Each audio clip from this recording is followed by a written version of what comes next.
پھر اس نے اپنی ماں سے سب کچھ صاف صاف بیان کر دیا کہ معلوم نہیں وہ کون نوجوان ہے، مجھے تو وہ کوئی اور ہی مخلوق لگتا ہے۔ کہہ رہا تھا کہ میں تم سے محبت کرتا ہوں اور تم سے شادی کرنا چاہتا ہوں۔ شادی کی ماں یہ سن کر بہت فکر مند اور پریشان ہو گئی، اور اب آہستہ آہستہ صبح کا اجالا ہر سو پھیل چکا تھا۔ گھر کے دیگر افراد نیند سے بیدار ہو گئے، گھر میں گہما گہمی نظر آ رہی تھی اور آہستہ آہستہ وقت گزرتا رہا۔ پھر وہ وقت آ پہنچا۔ 1 گھنٹے بعد بارات آ گئی۔ قاضی صاحب کو بلایا گیا۔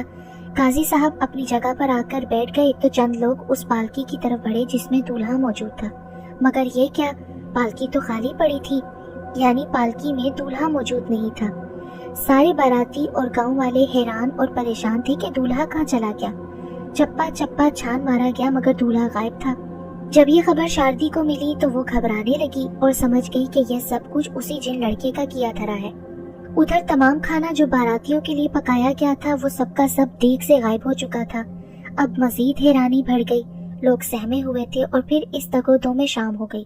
دولہا نہ ملا تو بارات والے مایوس اور پریشان ہو کر واپس اپنے گاؤں چلے گئے۔ جب ساری باراتی اور گھر والے روتے پیٹتے گھر میں داخل ہوئے تو دیکھا کہ دولہا میاں اپنے گھر میں سوئے ہوئے تھے، اور یہ دیکھ کر سب کے سب گھبرا گئے۔ پھر جب اس سے پوچھا گیا کہ تم کہاں تھے اور یہاں کیسے پہنچ گئے، تم نے تو ہماری ناک کٹوا دی، ہماری بہت بے عزتی کروائی، اور اگر یہ شادی تمہیں منظور نہ تھی تو پہلے بتا دیتے۔ دولہا اب ہوش میں آ چکا تھا۔ اس نے بتایا کہ مجھے تو خود معلوم نہیں کہ میں کہاں ہوں، مجھے صرف اتنا یاد ہے کہ کسی نے مجھے بہت آرام سے اٹھا کر یہاں لا کر چھوڑ دیا، اور پھر غائبانہ آواز سنی تھی میں نے کہ اس لڑکی سے اگر تم نے شادی کی تو تمہیں جان سے مار دیا جائے گا، وہ صرف میری ہے۔ پھر اس کے بعد مجھے کچھ ہوش نہیں رہا، اور ابھی جب آپ لوگ آئے ہیں تو مجھے ہوش واپس آیا۔ ادھر شاردی کے گھر والے بہت پریشان تھے کہ یہ سب کچھ ہمارے ساتھ کیا ہو رہا ہے۔ جب بارات واپس چلی گئی تو وہ جن لڑکا انسانی شکل میں شاردی کے کمرے میں آیا اور مبارکباد دی۔ اب تم بے فکر ہو جاؤ، میں تم سے شادی کے لیے تیار ہوں۔ اب شاردی کا ڈر اور خوف اس نوجوان سے نکل چکا تھا۔ اس نے سوچا کہ اب اس کے ساتھ نرمی برتی جائے تو ٹھیک رہے گا۔ شاردی نے اس سے محبت سے پوچھا، تم کون ہو، تمہارا گھر کہاں ہے، تمہارے ماں باپ کہاں ہیں؟ دراصل وہ سمجھ گئی تھی کہ اس کا تعلق قوم جنات سے ہے، اس لیے اس سے طریقے اور اخلاق سے بات کرنی چاہیے، ورنہ وہ جن کچھ بھی کر سکتا ہے۔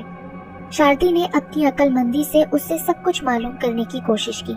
وہ جب بھی شاردی سے ملتا تھا، شاردی ایک بات ضرور نوٹ کرتی تھی کہ اس کی آنکھوں میں ایک عجیب قسم کی چمک رہتی ہے۔ اس طرح شاردی نے اس سے کافی سوالات پوچھے۔ ایک دن شاردی کا باپ کمرے میں آیا تو وہ لڑکا فوراً غائب ہو گیا۔ وہ اس وقت اس سے باتیں ہی کر رہی تھی۔ بیٹی تم کس سے باتیں کر رہی ہو؟ ابا میں اس لڑکے سے باتیں کر رہی ہوں، کیا آپ کو نظر نہیں آ رہا؟ کدھر بیٹا، مجھے تو نظر نہیں آ رہا۔ ابا جی یہ کھڑا ہے۔ بیٹی پر مجھے کوئی نظر نہیں آ رہا۔ خیر چھوڑو، تمہاری باتیں میری سمجھ سے باہر ہیں، چلو تمہیں تمہاری ماں بلا رہی ہے۔ اتنے میں شاردی کی ماں بھی کمرے میں آ گئی۔ باپ بولنے لگا، مجھے لگتا ہے کہ ہماری بیٹی پاگل ہو گئی ہے۔ یہ سن کر ماں آنسو بہانے لگی اور ہاتھ اٹھا کر اللہ سے دعا کرنے لگی، یا اللہ میری بچی کو ٹھیک کر دے۔ اتنے میں وہ جن لڑکا پھر آنے کا کہہ کر اس جگہ سے غائب ہو گیا۔ شاردی نے اپنے ماں باپ، خالہ، ماموں اور دیگر لوگوں سے تفصیل سے بات کی کہ ایک لڑکا ہے پر معلوم نہیں کہ کون ہے، مجھ سے شادی کرنا چاہتا ہے۔ میرا یقین ہے کہ وہ کوئی جن ہے جو مجھ پر عاشق ہو گیا ہے۔ مجھے ڈر لگ رہا ہے کہ وہ مجھے یا میرے گھر والوں کو کوئی نقصان نہ پہنچا بیٹھے۔ یہ سن کر شاردی کے ماموں بولے، اب اگر وہ آئے تو اس سے کہنا میرے ماموں سے پہلے مل لو۔ خیر رات کا اندھیرا پھیلتے ہی لڑکا دوبارہ آ گیا۔ شاردی اچانک اٹھ کھڑی ہوئی اور بولی، اگر تم مجھ سے شادی کرنا چاہتے ہو تو تمہیں سب سے پہلے میرے ماموں سے ملنا ہوگا۔ یہ سن کر وہ بولا، ٹھیک ہے۔ پھر اس نے اپنے ماموں کو آواز دی تو اس کے ماموں آ گئے۔ وہ لڑکا کمرے میں انسانی شکل میں موجود تھا۔ تم شاردی سے شادی کرنا چاہتے ہو؟ جی، میں شاردی سے محبت کرتا ہوں، بلکہ عشق کرتا ہوں، شاردی کے لیے کچھ بھی کر سکتا ہوں۔ ٹھیک ہے، اگر تم شاردی سے واقعی محبت کرتے ہو اور شادی کی خواہش مند ہو تو اس کا ثبوت دینا ہوگا۔ اس کے لیے ہماری ایک شرط ہے، اگر تم کو ہماری شرط منظور ہے تو ٹھیک ہے، ورنہ تم دوبارہ شاردی سے شادی کی ضد نہیں کرو گے اور نہ ہی تم اسے تنگ کرو گے۔ مجھے ایک نہیں، آپ کی ہر شرط منظور ہے، آپ اپنی شرط بتائیں۔ جن زادے کی ہمت و حوصلے کو دیکھتے ہوئے ماموں بولے، تم ایک رات میں میری بھانجی کے لیے ایک خوبصورت قلعہ تعمیر کرو گے۔ اگر تم آذان فجر سے پہلے قلعہ تعمیر نہ کر سکے تو دوبارہ شاردی سے شادی کی ضد نہیں کروگے اور شرط ہار جاؤ گے۔ مجھے آپ کی یہ شرط منظور ہے۔ اگر میں یہ شرط ہار گیا تو میرا وعدہ ہے کہ میں شاردی سے بالکل رابطہ نہیں رکھوں گا، بلکہ اس کی دنیا سے بہت دور چلا جاؤں گا۔ شاردی کے ماموں سے یہ الفاظ کہہ کر وہ غائب ہو گیا۔ شاردی نے گھبرائے ہوئے لہجے میں اپنے ماموں سے مخاطب ہو کر کہا، اگر یہ شرط جیت گیا تو پھر آپ کو اپنی شرط ماننی پڑے گی، پھر کیا ہوگا؟ شاردی کا ماموں بہت سمجھدار اور عقل مند تھا۔ اس نے کہا، تم بے فکر رہو، میں جانوں اور میرا کام، اللہ تعالیٰ کوئی نہ کوئی صورت ضرور نکالے گا۔ جب رات کا اندھیرا ہر سو مسلط ہو گیا، رات کے 8 بج چکے تھے اور قلعے کی تعمیر کا کام شروع ہو چکا تھا۔ دیکھنے والوں کی زبانی معلوم ہوا کہ قلعے کی تعمیر بدستور ہو رہی تھی۔ بڑے بڑے پتھر اور ساری چیزیں اس جگہ رکھی تھیں، مگر تعمیر کرنے والے نظر نہیں آ رہے تھے۔ راہگیر بھی حیران اور پریشان تھے کہ یہ سب کچھ کیا ہو رہا ہے۔ قلعے کی تعمیر جاری تھی کہ اچانک شاردی کے ماموں کو خیال آیا۔ جب اس نے گھڑی میں ٹائم دیکھا تو رات کے 4 بج چکے تھے، مگر قلعے کی تعمیر زور و شور سے جاری تھی۔ شاردی کا ماموں فوراً مسجد میں گیا۔ اس کو پتا تھا کہ اب میں تھوڑی دیر بعد شرط ہار جاؤں گا، اور یہ سوچ کر شاردی کا ماموں بہت پریشان ہوا۔ خیر اس نے فوراً وضو کیا اور لاؤڈ سپیکر میں اذان فجر دے دی۔ اذان کا سننا تھا کہ تمام جن جس حال میں اور جہاں جہاں کام کر رہے تھے وہیں پر کام چھوڑا اور سب کے سب وہاں سے غائب ہو کر چلے گئے۔ ادھر جب پیش امام صاحب نے گھڑی میں ٹائم دیکھا تو کہا، کس نامعقول نے وقت سے پہلے ہی اذان دے دی۔ اب پیش امام صاحب کو سب کچھ معلوم ہو گیا۔ انہوں نے وضو کیا اور وقت مقررہ پر اذان دی۔ پیش امام صاحب بھی عقل مند انسان تھے۔ خیر صبح کا اجالا جب ہر سو پھیل گیا تو وہ خوبصورت جن لڑکا انسانی شکل میں نمودار ہوا۔ اسے دیکھ کر شاردی ڈر گئی۔ ڈرو نہیں، میں تمہارا آخری دیدار کرنے آیا ہوں، مبارک ہو تم کو، تم شرط جیت گئی ہو اور میں ہار گیا ہوں۔ وعدے کے مطابق میں تمہاری زندگی اور تمہاری دنیا سے بہت دور جا رہا ہوں۔ اگر میرے لائق کوئی خدمت بھی ہو اور کسی بھی وقت میں میری ضرورت پڑے تو مجھے فوراً قلعے والی جگہ پر جا کر آواز دینا، میرا نام لے کر، میرا نام حسان ہے، میں خدمت کے لیے حاضر ہو جاؤں گا۔ اور جب تک تمہاری اولاد اس دنیا میں رہے گی کوئی بھی جن تم لوگوں کو تنگ نہیں کرے گا، اور میں بغیر تمہاری اجازت کے کبھی اس علاقے کی طرف رخ نہیں کروں گا۔ تمہارا شہر اور قلعہ تمہیں مبارک ہو۔ یہ کہہ کر جن لڑکا غائب ہو گیا۔ اس کی آنکھوں میں نمایاں طور پر آنسو نظر آ رہے تھے۔ شاردی نے اسی وقت اللہ کا شکر ادا کیا اور سجدے میں گر گئی، اور جب یہ تمام باتیں گھر والوں کو معلوم ہوئی تو گھر کے سارے افراد بہت خوش ہوئے۔ چند دن بعد شاردی ڈرتی ڈرتی قلعے کی طرف گئی تو قلعہ دیکھ کر حیران اور پریشان رہ گئی کہ بہت ہی خوبصورت قلعہ اپنی جگہ موجود تھا۔ شاردی سوچنے لگی کہ کاش اگر یہ قلعہ کسی انسان نے میری محبت میں بنایا ہوتا تو کتنا مزہ آتا۔ پورے گاؤں بلکہ آس پاس کے علاقے کے بے شمار لوگ قلعہ دیکھنے کے لیے آئے تو دیکھا کہ قلعہ واقعی مکمل ہو چکا تھا۔ اگر کمی رہ گئی تھی تو صرف اور صرف قلعے کی چھت، جو کہ مکمل ہونے سے رہ گئی تھی۔ دوسری بات، یہ قلعہ اتنی مہارت سے تعمیر کیا گیا تھا کہ جو ایک دفعہ قلعے کو دیکھ لیتا اسے حیرانگی لازمی ہوتی، کیونکہ بنانے والوں نے بنایا ہی عجیب و غریب تھا۔ اس کی 4 دیواریں تھیں اور ان دیواروں میں 4 بڑے بڑے پتھر استعمال ہوئے تھے۔ نقش و نگار بہت خوبصورت بنائے گئے تھے۔ نامعلوم اتنے اچھے اور خوبصورت پتھر کہاں سے تلاش کر کے لائے گئے تھے۔ یہ خوبصورت اور لاجواب قلعہ آج بھی اسی طرح موجود ہے، نہ اس میں کوئی اضافہ ہوا اور نہ کوئی کمی واقع ہوئی۔ جہاں جہاں اور جیسے جیسے استعمال کیے پتھر رکھے تھے آج بھی ویسے کے ویسے ہی پڑے ہوئے ہیں۔ یہ قلعہ ایک جن زادے نے ایک آدم زادی کے عشق میں مبتلا ہو کر تعمیر کیا تھا۔ اگر یہ حقیقت سننے والوں کو کوئی شک ہو تو وہ یہ قلعہ اپنی آنکھوں سے دیکھ سکتے ہیں۔ یہ قلعہ آزاد کشمیر کے دارالخلافہ مظفر آباد سے 180 کلومیٹر کے فاصلے پر وادی نیلم میں واقع ہے۔